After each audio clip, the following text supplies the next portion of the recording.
क्या आप भी नेताओं के विकास के दावे और वादों से पक चुके हैं? क्या आप भी अपनी पार्टी को डिफेंड करते करते पक चुके हैं और जानना चाहते हैं कि सच क्या है? क्या आपके टूथपेस्ट में नमक है? तो ये वीडियो आपके लिए है। नमस्कार, मेरा नाम है अक्षय और आप देख रहे हैं उद्यम ज्ञान। कई लोग कहते हैं कि ये सदी भारत की है। हर साल 6 से 7% का ग्रोथ रेट हम जीडीपी में देख रहे हैं। लेकिन क्या ये सारे नंबर्स सही हैं या फिर इन्फ्लेटेड? क्या ऐसी चीजें हैं जिन पर हमें काम करने की जरूरत है? आज हम उन्हीं पैरामीटर्स पर चर्चा करेंगे जिस पर भारत में बात भी नहीं हो रही है। इसमें से पहला पैरामीटर है पर कैपिटा जीडीपी। एक होती है नॉमिनल जीडीपी और दूसरी होती है पर कैपिटा जीडीपी। जब हम नॉमिनल जीडीपी पर फोकस करते हैं तो आंकड़े अलग नजर आते हैं और हम पर कैपिटा जीडीपी पर फोकस करते हैं तो कुछ अलग तस्वीर उभर के आती है। हमारी पर कैपिटा जीडीपी बांग्लादेश से भी पीछे है। हमारी पर कैपिटा जीडीपी $2256 है, लेकिन बांग्लादेश की पर कैपिटा जीडीपी $2457 है। जापान की $39,312 है। हम बातें चाइना, जापान, यूएसए की करते हैं, लेकिन बांग्लादेश से भी कम्पीट नहीं कर पाते हैं। इसलिए लोगों की आय बढ़ाने पर सरकार को काम करने की जरूरत है। अगला पैरामीटर है इंफ्रास्ट्रक्चर। जॉन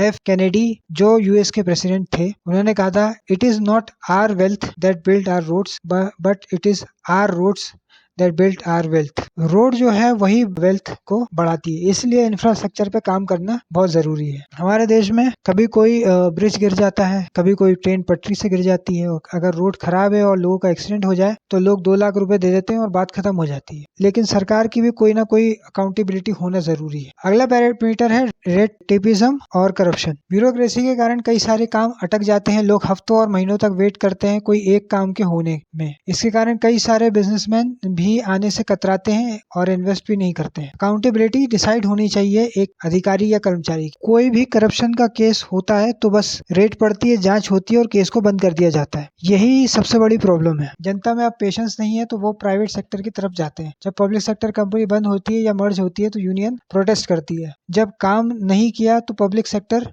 कंपनी तो बंद होगी ही। जब पासपोर्ट प्राइवेट सेक्टर को दिया गया तब से थोड़ा सा प्रोसेस आसान हो चुकी है। अगर एयर इंडिया किसी एविएशन सेक्टर के एक्सपर्ट चलाते तो वो बहुत आगे जाती, लेकिन जब कंपनी घाटे में थी तो वो बिक गई। अगला पैरामीटर है focus on only urban development not on rural development. सारा डेवलपमेंट सिर्फ कुछ सिटीज तक ही है, लेकिन रूरल एरियाज में कोई काम नहीं किया गया। इसलिए ज्यादातर लोग जो गाँव और छोटे शहर में रहते हैं उन्हें पलायन करना पड़ता है। इसलिए नए शहर बनाने जरूरी है और उसमें ज्यादा से ज्यादा रोजगार देने की जरूरत है। एमपी में सारा जो डेवलपमेंट है वो भोपाल और इंदौर में ही सीमित है और दूसरी जगह पे कोई भी डेवलपमेंट नहीं हुआ है और दूसरी जगह पे इंडस्ट्री भी उतनी नहीं लग रही है। अगला पैरामीटर है एजुकेशन एंड हेल्थ केयर। लोगों को स्किल बेस्ड एजुकेशन मिलनी चाहिए। एजुकेशन नहीं होती और लोग प्रोटेस्ट करते हैं कि हमें जॉब दो, उनमें वो स्किल ही नहीं होती है तो जॉब कैसे मिलेगी?